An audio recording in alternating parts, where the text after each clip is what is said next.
Hi everybody, I'm Tom Dorsey, President of Dorsey Wright & Associates. This is the PowerShares Minute. We're going to be talking all about this, the world. One of the things that I want to discuss is our PIE and PIZ. What are those? Those are ETFs that are PowerShares ETFs that we manage. PIE is emerging markets, PIZ is developed markets. One of the things that institutions and individuals automatically gravitate to when they think of emerging markets is the EEM, which is your iShares Emerging Market Index. That has probably 20-some billion dollars in it. When anyone thinks of international in developed markets, they think of the EFA. The EFA is primarily Europe, Far East, and Australia. And these are your developed international countries. Our PIZ is the counterpart to the EFA. Both of them have 20-some billion dollars in them.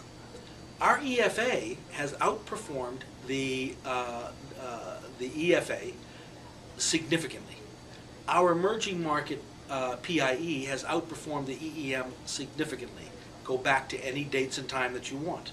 Now here's an interesting reason why. If you look at the trailing 12 months, let's just look at the EEM, which is the iShares Emerging Market Index. That's the iShare. That most of the institutions are going to put their money into. Individuals will let's just get a big step into the international markets. It's up 12.75% for this year. The PIE PowerShares Emerging Markets Technical Leaders Index is up 23%, and the VWO Vanguard Emerging Market Index is up 15.15%. Now the difference is we have what's called, I would call, a managed exchange traded fund. Although it is passive, it's rules based. Every quarter the exchange traded fund, our PIE and PIZ, are updated on a relative strength basis. Those that have waning relative strength come out, those with the strong relative strength go in, and therein lies the difference, because we are liable to be overweighted in particular industries. Take for instance, if you look at the PIE weightings, which is the emerging market PowerShares, we have 16.9% Malaysia. The EFA has a 2.14% Malaysia.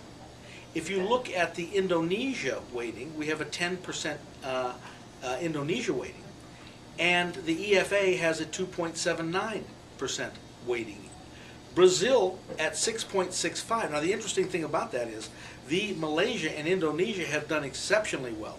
And if you look at Brazil, we have a 6.65% weighting in Brazil, whereas the EFA has a weight of 15%. Brazil's been down 5% this year. So we have less of a weight in Brazil. Relative strength has put us in that position. If you look at your returns to date, Malaysia itself is up 26%, the Malaysia market. And in fact, it's kind of interesting when you think about volatility. Malaysia has the lowest volatility of any country in the world.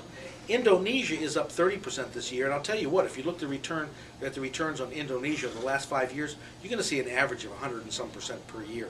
I'll tell you, these markets have taken off. Brazil down 5% so far year to date. So you can see we have been underweighted in Brazil, overweighted in Indonesia, overweighted in Malaysia. Now, it's kind of interesting if you look at the emerging markets, not emerging markets, but developed markets. The EFA, that's your generalized developed market that you'll find most people are going to buy when they want to buy Germany, France, Spain, that type of thing. We have a PIZ, which is, again, as I would say, I would call it myself a managed ETF, but it isn't. It's considered passive because only quarterly do we update that, and we have it rules-based. There's no human intervention here. The rules are established. Every quarter it's updated, rebalanced, and I think you'll find it pretty interesting. What you'll find here, one of the reasons we've outperformed so significantly is in the last 12 trailing months, we're up 7.38% in our PIZ, where the EFA is down 2.86%. One of the reasons for that is we have Canada, and I don't think the EFA has even got Canada in their index. Canada is in fact a foreign country. It's a developed country, and most assuredly, and should be in there. It's in our PIZ. Canada is up 11.21% this year. Singapore is up 18.16% this year. Hong Kong is up 10.1% per year. And when you look at our weightings in those, Canada, we have an 18.8 weighting. There's 0 weighting in the EFA. Singapore, we have a 10% weighting. There's 1.65% weighting in the EFA. And Hong Kong, a 9.81% rating in the PIZ and a 2.49% weighting in the EFA. So it's interesting when you compare and contrast the three of those, and what you should always do, what I say is just be fair about it. If you're going to give your customer a fair shake, when you're thinking about emerging markets, think PIE and EEM. Compare them both on a relative strength basis. If the EEM turns out to be a better relative strength play than the PIE, then I say go buy the EEM. But do that comparison. If the PIE turns out to be a better play, buy the PIE. The same thing with the PIZ, which is your developed markets, along with your EFA. Compare and contrast the two. Just don't take my word for it. Do that calculation yourself, where you divide one by another, create a point and figure chart, and you'll easily see which one you should be in.